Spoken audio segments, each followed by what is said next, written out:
We don't realize how much the toxins within us is affecting our mood, our sleep patterns, our hormones, everything. It affects everything. There's things in this world that we cannot control. We cannot control the air that we breathe, which have toxins in them. So I'm a big advocate on detoxing.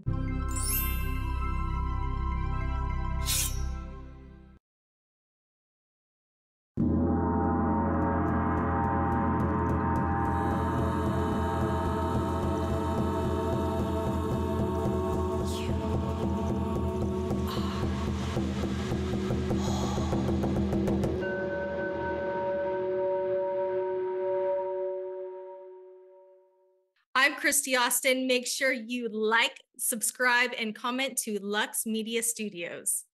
Hello, welcome to Holy Chit. I am your host, Christy Austin, here to tell you that you are whole. Chit, a Sanskrit word that means pure consciousness, what we're all here for, right? So I'm really excited to introduce our guest today. She is a detox coach, which is right on time because we all need a little bit of that, especially after the holidays. We all need a little detox in our life. So we are back from the holidays with Cheryl Mitchell, detox coach. We all need a little detox in our life after this holiday season. So please give a warm welcome of applause to Cheryl. Thank you, thank you, thank you. Glad to be here. Cheryl, you know what I realized is that as much as we've hung out and gotten to know each other, I haven't heard your story on your healing journey. What got you into this? Would you mind sharing a little bit of that? Absolutely. I was thinking about that too. I'm like, I don't think she knows that. I don't think I've even shared it like publicly in a little while, besides like at my retreats and things. So yes, I would gladly like to share how I got into this field and why I'm so passionate about it. So my kids are about 1 and 2. They're older now, 13 and 14. So a while ago, I was diagnosed with fibromyalgia. I was seeing a hematologist for lupus and some other things.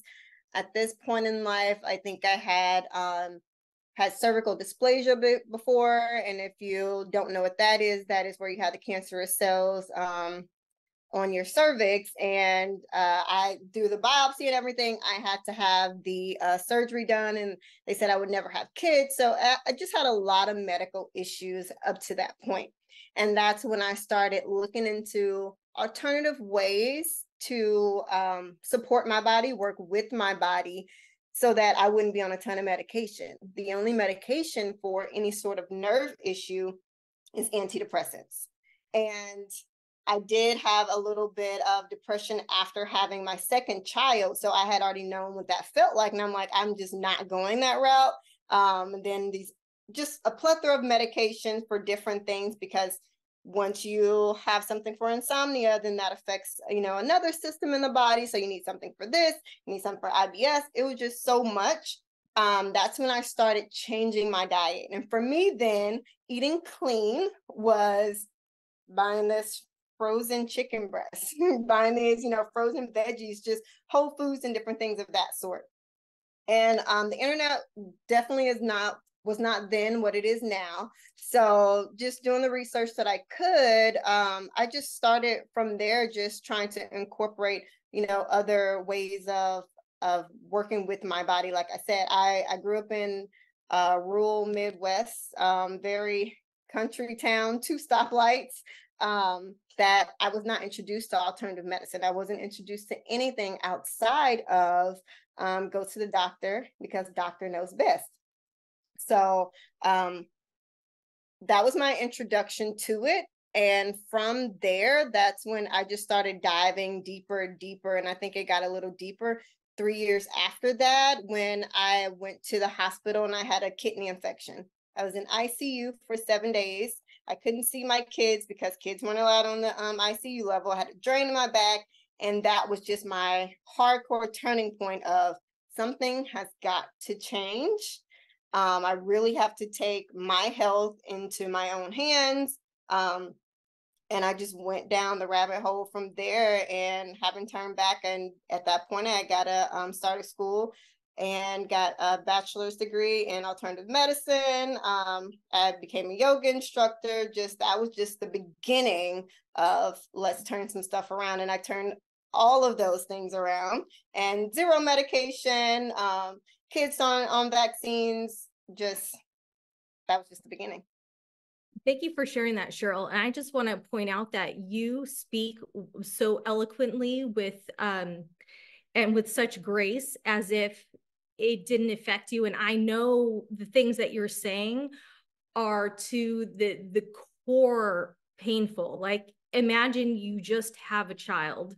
Well, you went through it, but I'm asking our audience, imagine you just have a child, you're suffering with depression, your body is aching in pain. That's what microbialgia is, right? You have pain all over your body. Is that correct? I might be wrong. Yes, yes.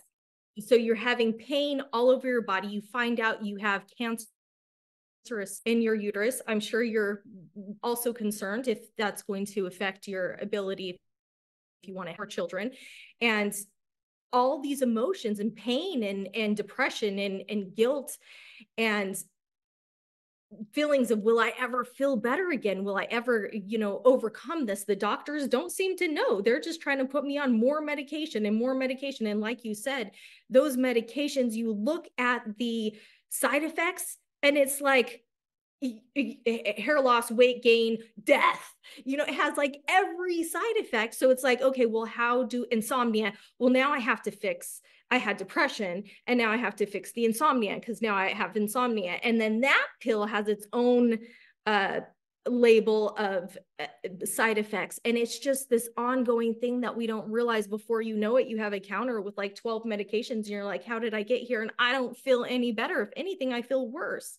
So I think a lot of times, I tell everyone this, we all need to detox our body. We don't realize how much the toxins within us is affecting our mood, our sleep patterns, our hormones, everything. It affects everything. And we have parasites. Even if you don't think you do, you have parasites. Like, there's things in this world that we cannot control. We cannot control the air that we breathe, which have toxins in them. So I'm a big advocate on detoxing, but I just want to give you kudos for coming to that realization in the holistic way, because I know that's hard for a lot of people, especially when we've been born to say, doctor knows best, and the doctor says, take this prescription and this and this and this. And before you know it, you're going, what do I do? You feel lost. What can I do to help myself? The doctor doesn't seem to know. How can I feel better? And really at that point, you just want to feel better.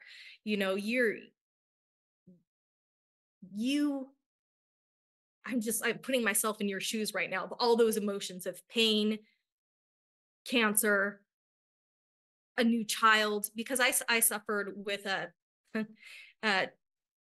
postpartum depression with my twin daughters, and I lied. I never told the doctor about it. I was afraid of being put on medication. So I did not, I lied about it. Everybody say, how do you feel? I'm great. I put on that fake smile. So a lot of people, unless you've suffered it yourself, don't know the pain that comes from. So thank you for sharing and bringing awareness to this, and also letting people know that there is hope. Now, with your detox, is it herbs, strictly food? Is it strictly diet, or does it have a combination of other therapies? So that's a big thing that's going on right now. New year, new me. I want to do a cleanse. I want to detox. I think we've started using the term detox too loosely. Detox was actually, taken from the addiction recovery realm. And we've just started, glorifying it and making it as a cute selling point in the nutrition world. But nobody's really educating on the difference between the cleanse and a detox. So with the detox, you are always going to use herbs, because the detox is focusing on what is coming out of my body. What am I extracting? Because you're trying to pull things out of there whether it's parasites, whether it's a heavy metal, you're pulling things out. And I think a lot of people confuse that with a cleanse. When a cleanse is, that's when you're just focusing on what goes into your body. So I'm just gonna maybe eat all fruit. I'm just gonna do juice. I'm just gonna do water. You're focusing on being very intentional about what goes in, but a detox is always going to focus on what's coming out. So my detox does consist of quite a few different things. It's definitely going to consist of herbs, and these herbs are a blend of herbs that are going to help with heavy metal, parasite, all of those different things. Because that gut microbiome,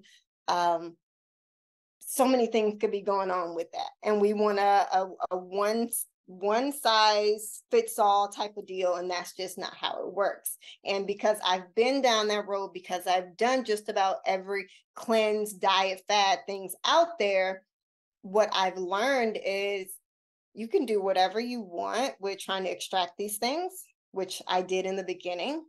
But once I was deep into this healing journey, I got cervical dysplasia again, and that brought my awareness to the emotional piece. So on top of the herbs, I also have a emotional piece to the detox, because you really have to be really aware of what are you taking in, from the shows that you watch to the conversations you have to the books you read. And then there's the physical piece.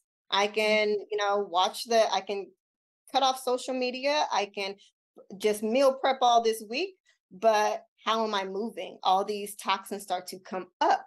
They have to have a way out.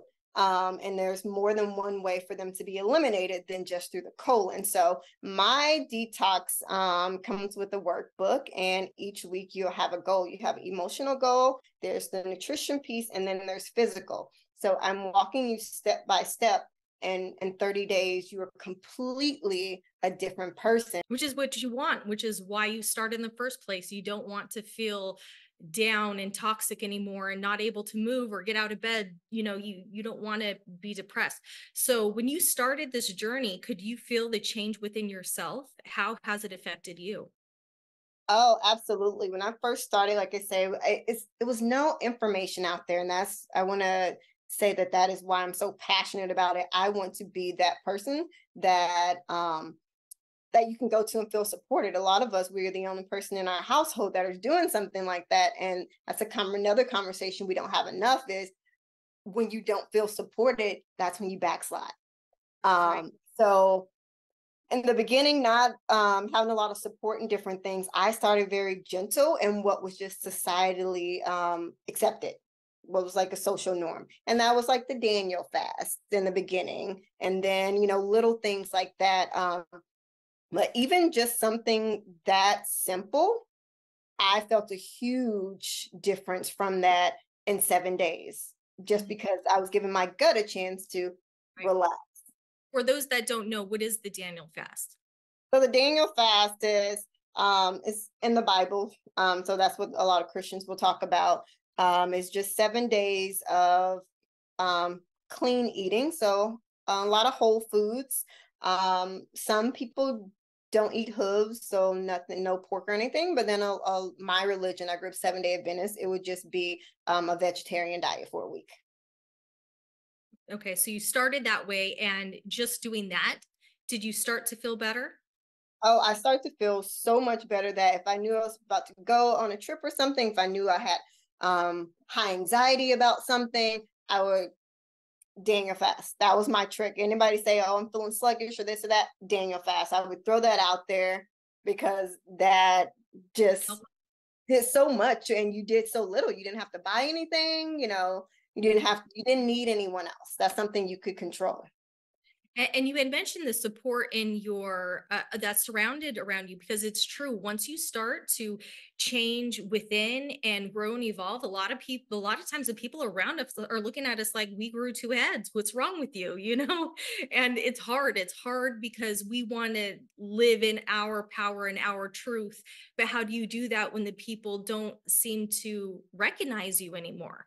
Your own loved ones don't recognize you anymore. And that can be can be a transition within itself. How has it affected like your children? Let's say, have they gotten into this as well, or are they still kind of like, that's just let mom do her thing? At this point, and with all the knowledge I know, they don't have a choice. This is what I'm gonna buy at my house. This is what we're gonna do. They will juice cleanse once a week. When I go teach yoga, they will be in the back of the class. So they know now we got to get on board with what mom has going on. In the beginning, I did give them, an option. But I found myself a lot of times making 2 different meals and all these things. And I'm now so gung-ho in my journey, and I just believe in it so much that they'll thank me later. You're gonna do. There's no option. No. Mom says what mom cooks, and that's that. That's great. But you know what? You're teaching them young that there's other alternatives to than just running to the doctor. If you have an issue, say whatever it is, there's an herb for everything. Literally any problem that you have, there is an herb for. And because of our ignorance and not, we don't know this knowledge, we just trust the doctors. So it's almost like we have to become our own doctors and learn the things that will help ourselves, because the doctors don't care anymore these days. I'm sorry if you're a doctor, there are some good ones out there. In my experience, let's say, most doctors just don't care. They really don't. And honestly, they don't know. They can't tell you something they don't know. They spent all this money thinking they're going to come out and heal people when you weren't aware that you're going to be practicing medicine your whole career. You're just given a band-aid for a symptom. That's all they literally know how to do. So at this point, I don't even fault them anymore, because you can't tell me something you don't know. Yeah, but what I don't like learns, it's not the but what I don't like are the doctors that scare you into my way or no way. I just think that is unethical. I think everybody should have a choice. And like my brother-in-law had cancer, my father had cancer, and the doctors literally scared them into, you can try that, but I'm telling you now, this is your death sentence and blah, blah. Like, you should be saying words like that to your patients. If that's their choice, that's their choice. That is crazy.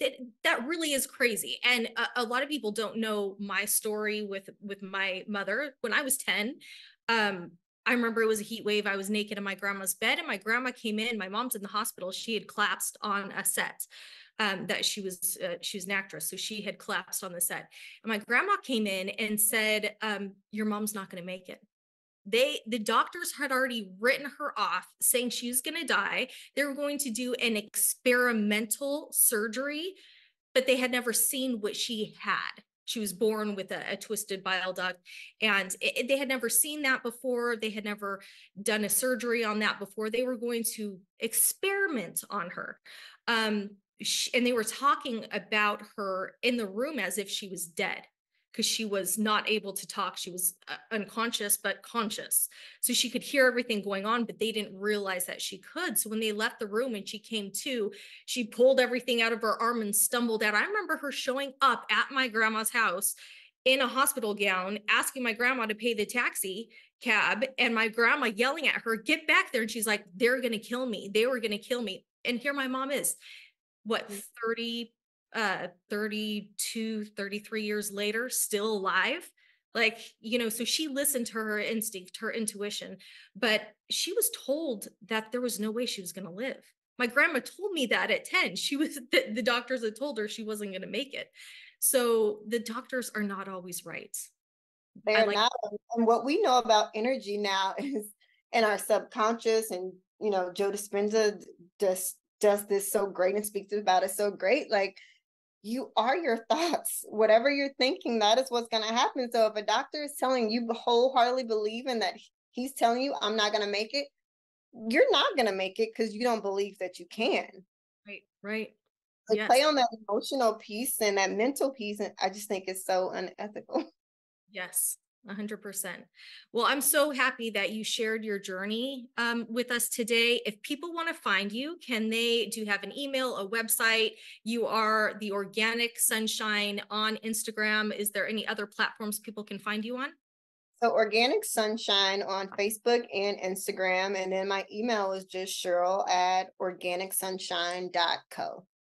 And my website, organicsunshine.co. And other than being a detox coach, you also do teach yoga and do cacao ceremonies. Is that correct? Yes, I do cacao ceremonies.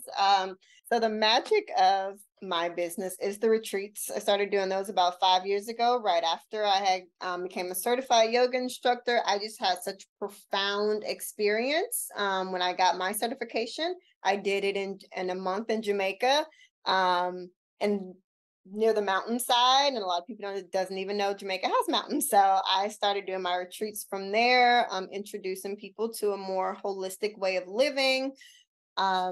And outside of that, I do yoni steaming just because I'm so passionate about, women's reproductive health. I do a lot of with herbology, energy work, Reiki.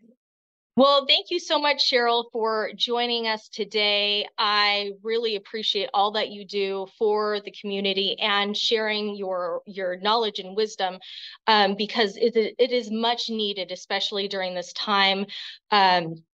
So thank you so much. I love and appreciate you. I hope to have you on again sometime soon. Thank you all so much for tuning in to Holy Chit. Please stay tuned next week for an all-new episode of Holy Chit.